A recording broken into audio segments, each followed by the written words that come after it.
கூடங்குளம் அணு உலைக்கு எதிரான போராட்டக் குழுவின் ஒருங்கிணைப்பாளரும் ஆம் ஆத்மி கட்சியின் கன்னியாகுமரி தொகுதி வேட்பாளருமான உதயகுமார் இன்று மனு தாக்கல் செய்யவிருக்கிறார்.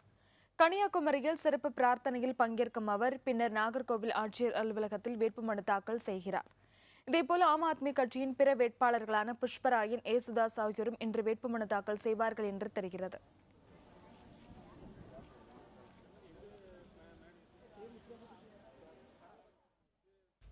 கூடங்குளம் அணு உலை எதிர்ப்பாளர்கள் மீதான வழக்குகளை திரும்பப் பெறக் கோரி தொடரப்பட்ட வழக்கில் தமது நிலைப்பாடு குறித்து விரைவில் தமிழக அரசு அறிக்கை தாக்கல் செய்யவுள்ளது.